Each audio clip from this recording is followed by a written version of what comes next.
we'll start with an opening statement, and then we can open it up for questions for you guys. Gritty win against a very good basketball team. I don't care what their record is. That's one hell of a basketball team coached by an unbelievable coach who I respect so much. From me starting coaching, he's always been good to me, and I just respect everything about this program. With that said, this is a tough place to play. We knew it coming in. This was really our first Big 12 introduction, and I'm just super proud of our team, the way we collectively came together and answered a lot of their runs.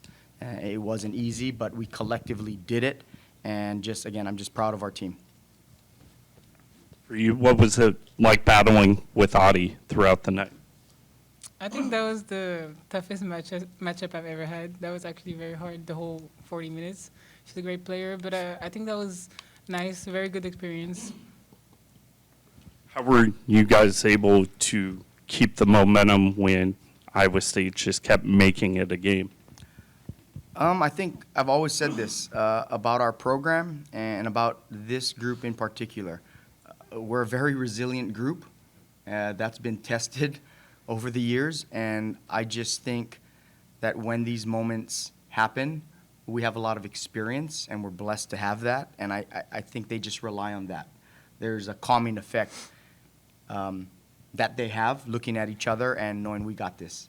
We preach a lot of time next play, and I think that's starting to kind of happen, especially for some of the newcomers. We don't worry about the past, can't change it, let's move on and really try to execute. And again, credit to them. I'm going to watch the film, but I think we had to work really hard for a lot of our shots, really hard, and a credit to them defensively.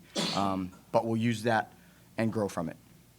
That said, Coach, and it looked like at the very start of the game and then toward the end of the game, you got high-quality looks from three. What do you feel like led to that? I think just slowing down and executing. I think a lot of times, whether it's the atmosphere, the crowd noise, the energy of the crowd, we tend to rush, and sometimes we get in our own way that way. So when we do slow down, when we do execute, especially with certain calls that we have, we're good at it, and then also getting to that second and third option, which they were making us get to, but again, we're seasoned enough to be able to have that confidence and the grit to take that shot. And then today, Crooks became the first, the Iowa State player fastest to 1,000 points in school history. What did you see from her today and on film that makes her so difficult offensively? I mean, she's a special talent, man. She has such great touch around the basket. Her teammates know where and when to get her the ball. They have remarkable timing in their execution.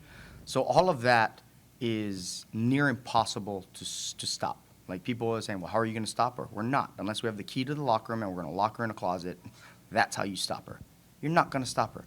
We had the luxury of having Alyssa Peely for 2 years, and it was comical when teams tried to stop her. You're not going to stop her. You're not. But you can try to make her work for it, and that's all we asked our players to do, make her work for it. And we had to defend everybody else. And, Ryan got going on a hot streak a little bit to start the third quarter, and I'm like, oh, no, here we go. This is not the game plan. Like, we got to get going. So, but you don't stop a player like that. I'm real impressed with her game, impressed with her presence, and, sky's the limit for her. So, unfortunately, we got to defend that for a couple more years. Coach, what did you see on that late intentional foul, and what did Coach Finley come over and say to you after that? He just said that, that kid wouldn't do that on purpose, making a play on the ball. And, it's unfortunate. It's kind of, honestly, it's kind of a sour taste in my mouth just because the kid gets hurt. Kennady McQueen's a fifth-year senior for us, phenomenal basketball player, local kid. So my heart breaks that she got hurt. It is what it is. But from what I saw, I thought, she grabbed her arm instead of just fouling. But, we don't know intent. I don't know her intent. It was just a foul to stop the clock. I get it. That's part of the game. So it is what it is. I just hope that it's not as serious as it looked. So fingers crossed. Thank you. Awesome. Thank you, guys. Thanks, guys. Yeah, thank you.